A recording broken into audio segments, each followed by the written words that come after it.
जय श्री राधे। पूज्य श्री सद्गुरुदेव भगवान के चरणों में प्रणाम। पूज्य मीराबाई जी का जीवन चरित्र। दूधा जी के जाने के बाद मीरा बहुत गंभीर हो गई। उसके सबसे बड़े सहायक और अवलंब उसके बाबोसा के न रहने से उसे अकेलापन खलने लगा। यह तो प्रभु की कृपा और दूधा जी की भक्ति का प्रताप था कि पुष्कर आने वाले संत मेड़ता आकर दर्शन देते। इस प्रकार मीरा को अनायास सत्संग प्राप्त होता। पर धीरे धीरे रहनिवास में इसका भी विरोध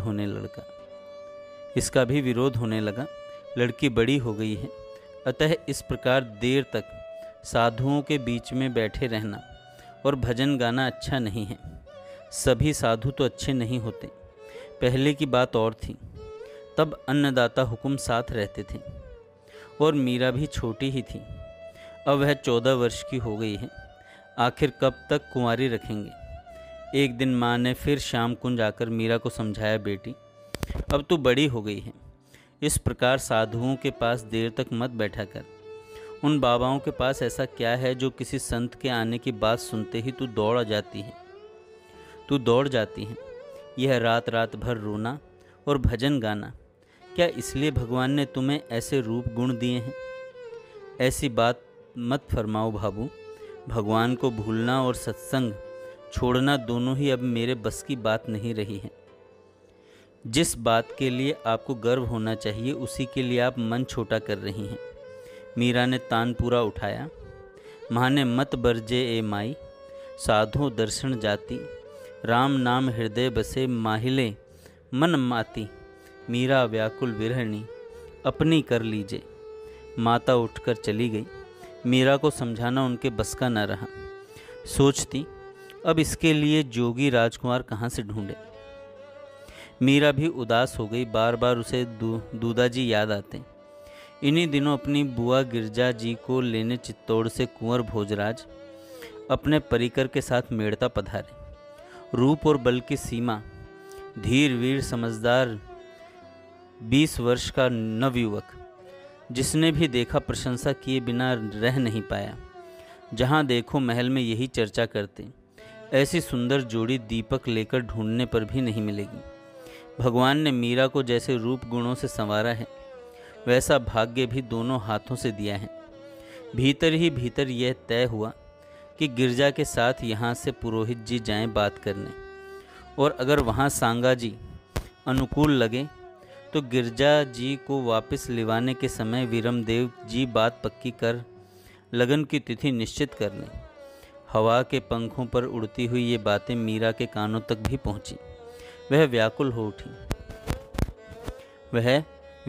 उठी। मन की व्यथा किससे कहे। जन्मदात्री माँ ही जब दूसरों के साथ जुट गई है तो अब रहा ही कौन। मन के मीत को छोड़कर मन की बात समझे भी और कौन। पर वो भी क्या समझ रहे हैं। भारी हृदय और रुंधा कंठ ले उसने मंदिर में प्रवेश किया। मेरे स्वामी, मेरे गोपाल, मेरे सर्वस्व, मैं कहाँ जाऊँ, किससे कहूँ, मुझे बताओ। यह तुम्हें अर्पित तन मन क्या अब दूसरों की संपत्ति बनेंगे? मैं तो तुम्हारी हूँ, या तो मुझे संभाल लो अथवा आज्ञा दो मैं स्वयं ही बिखेर दूँ, पर अनहोनी न होने दो मेरे प्रियतम। झरते नेत्रों से मीरा अपने प्राणाधार को उनकी करुणा का स्मरण दिला मनाने लगी। झरते नेत्रों से मीरा अपने प्राणाधार को उनकी करुणा का स्मरण दिला मनाने लगी। म्हारी सुधि लीजो दीनानाथ, जल डूबत गजराज उबार्यो, जल में पकड़्यो हाथ। जिन प्रहलाद पिता दुख दीनो, नरसिंह भया यदुनाथ। नरसी मेहता रे माए रे, राखी वारी बात। मीरा के प्रभु गिरधर नागर, मीरा के प्रभु गिरधर नागर, भव में पकड़ो हाथ। म्हारी सुध लीजो दीनानाथ। कुंवर भोजराज पहली बार हुआ गिरजा के ससुराल आए थे। बुआ के दुलार की सीमा न थी।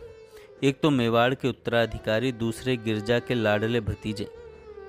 और तीसरे मेड़ते के भावी जमाई होने के कारण पल पल महल में सब उनकी आव भगत में जुटे थे। जयमल और भोजराज की सहज ही मैत्री हो गई।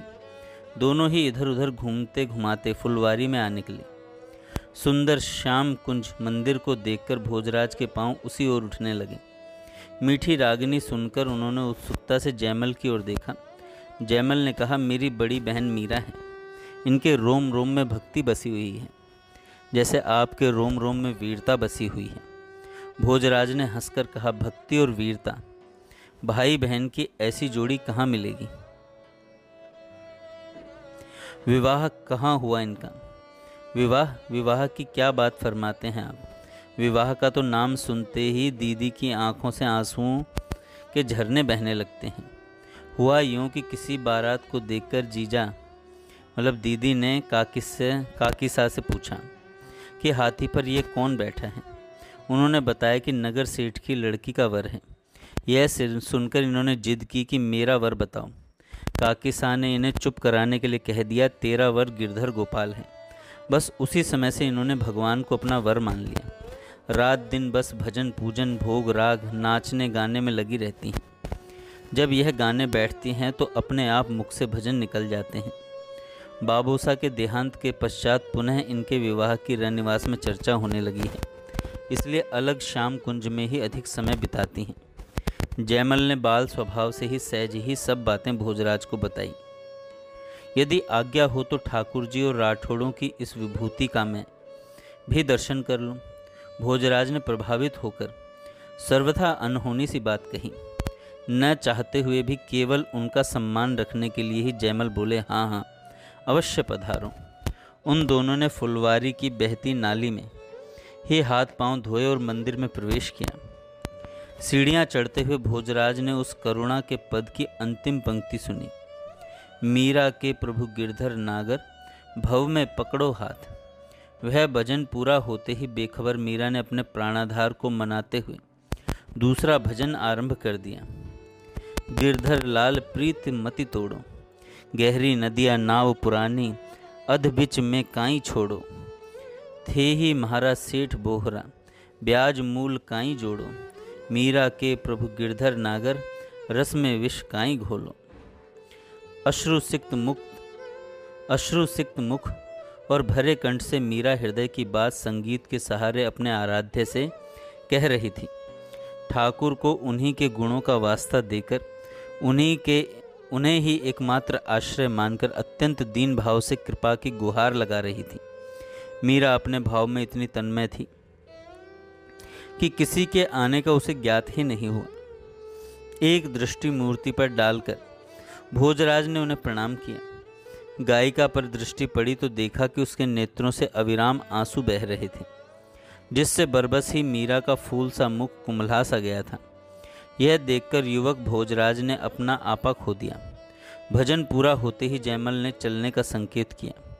तब तक मीरा ने एकतारा एक और रख आंखें खोली और तनिक दृष्टि फेर कर पूछा, कौन है? भोजराज को पीछे ही छोड़कर आगे बढ़कर स्नेह युक्त स्वर में जयमल बोले, मैं हूँ जीजा। समीप जाकर और घुटनों के बल पर बैठकर अंजलि में बहन का आंसुओं से भीगा हुआ मुख लेते हुए आकुल स्वर में पूछा, किसने दुख दिया आपको? बस भाई के तो पूछने की देर भर थी कि मीरा के रुदन का तो बांध टूट पड़ा। वह भाई को कंठ लगाकर फूट फूट कर रोने लगी। आप मुझसे कहिए तो जीजा, जयमल प्राण देकर भी आपको सुखी कर सके तो स्वयं को धन्य मानेगा। 10 वर्ष का बालक जयमल जैसे आज बहन का रक्षक हो उठा। मीरा क्या कहे कैसे कहे, उसका यह दुलारा छोटा भाई कैसे जानेगा कि प्रेम की पीर क्या होती है।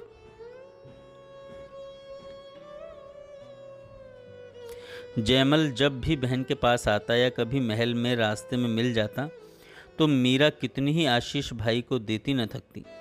जीवता रीजो जग में, कांटा नी भागे थाका पग में, और हूँ बलिहारी म्हारा वीर थारा ई रूप माथे।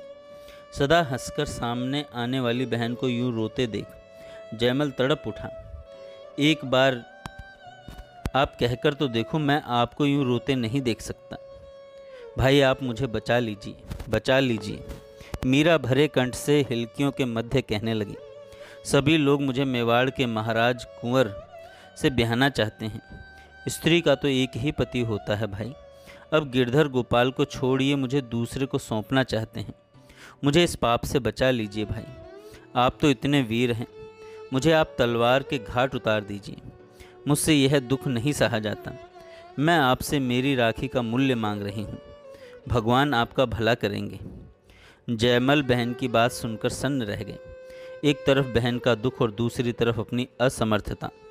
जयमल दुख से अवश होकर बहन को बाहों में भरते हुए रोते हुए बोले, मेरे वीरत्व को धिक्कार है कि आपके किसी काम न आया। यह हाथ आप पर उठे, इससे पूर्व जयमल के प्राण देह न छोड़ देंगे। मुझे क्षमा कीजिएगा। मेरे वीरत्व को धिक्कार है कि आपके किसी काम नहीं आया। दोनों भाई बहन की भावनाओं में बहते रोते ज्ञात ही नहीं हुआ कि श्याम कुंज के द्वार पर एक पराया एवं सम्माननीय अतिथि खड़ा आश्चर्य से उन्हें देख और सुन रहा है। श्याम कुंज में मीरा और जयमल दोनों भाई बहन एक दूसरे के कंठ लगे रुदन कर रहे हैं। जयमल स्वयं को अतिशय असहाय मान रहे हैं, जो बहन के कैसे भी सहायता करने में असमर्थ पा रहे हैं। भोजराज श्याम कुंज के द्वार पर खड़े उन दोनों की बातें आश्चर्य से सुन रहे थे। वे थोड़ा समीप आते ही सीधे मीरा को ही संबोधित करते हुए बोले, देवी। उनका स्वर सुनते ही दोनों ही चौंक कर अलग हो गए। एक अनजान व्यक्ति की उपस्थिति से बेखबर मीरा ने मुख फेर कर उभड़ा हुआ सिर ढक लिया। पलक झपकते ही वह समझ गई कि यह अनजान तनिक दुख और गरिमा युक्त स्वर किसी का नहीं, मेवाड़ के राजकुमार का है। थोड़ा संकोच के साथ उसने उनकी ओर पीठ फेर ली। देवी, आत्महत्या महापाप है और फिर बड़ों की आज्ञा का उल्लंघन भी इससे कम नहीं। आपने जिस चित्तौड़ के राजकुंवर का नाम लिया, वह अभागा अथवा सौभाग्यशाली जन आपके सामने उपस्थित है। मुझ भाग्यहीन के कारण ही आप जैसी भक्तिमती कुमारी को इतना परिताप सहना पड़ रहा है। उचित तो यह है कि मैं ही देह छोड़ दूं, ताकि सारा कष्ट ही कट जाए। किंतु क्या इससे आपकी समस्या सुलझ जाएगी? मैं नहीं तो मेरा भाई या फिर और कोई। राजपूतों में वरों की क्या कमी? हम लोगों का अपने गुरुजनों पर बस नहीं चलता। वे भी क्या करें? क्या कभी किसी ने सुना है कि बेटी बाप के घर कुंवारी बैठी रह गई हो? पीढ़ियों से जो होता आया है उसी के लिए तो सब प्रयत्नशील हैं। भोजराज ने अत्यंत विनम्रता से अपनी बात समझाते हुए कहा, हे देवी, कभी किसी के घर आप जैसी कन्या उत्पन्न हुई है कि कोई अन्य मार्ग उनके लिए निर्धारित हुआ हो? मुझे तो इस उलझन का एक ही हल समझ में आया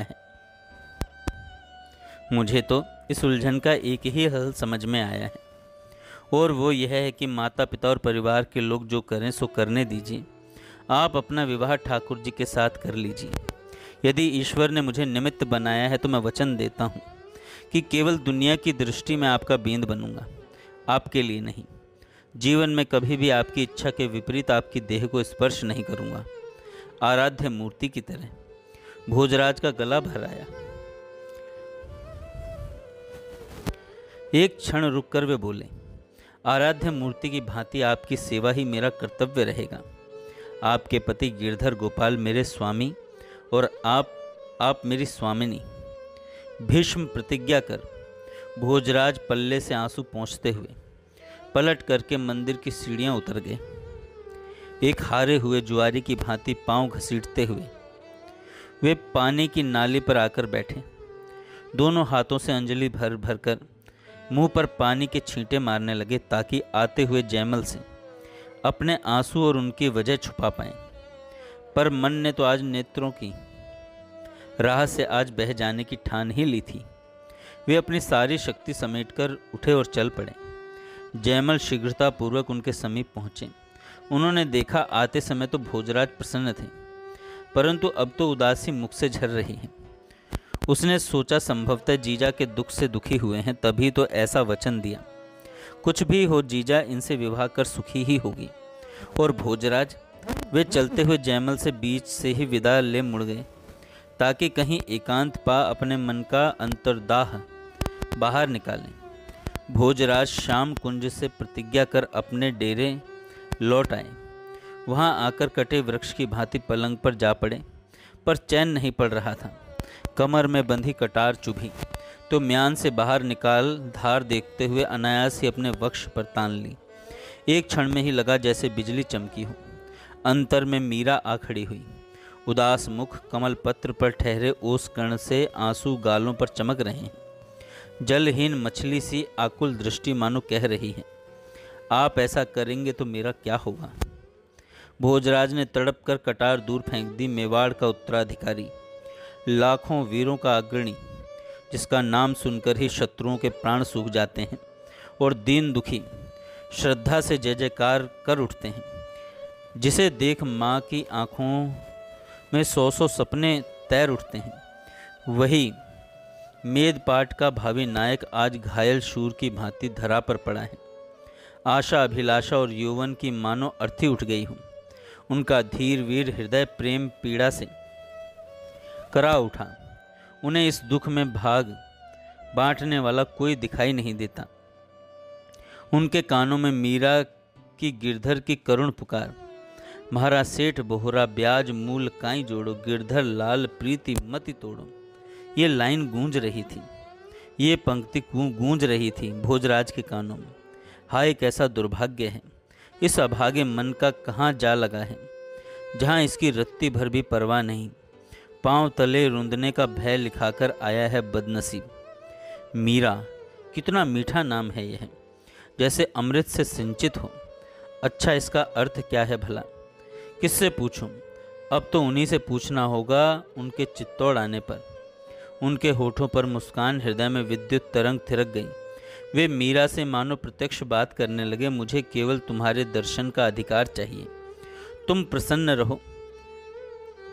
तुम्हारी सेवा का सुख पाकर यह भोजराज निहाल हो जाएगा। मुझे और कुछ नहीं चाहिए, कुछ भी नहीं।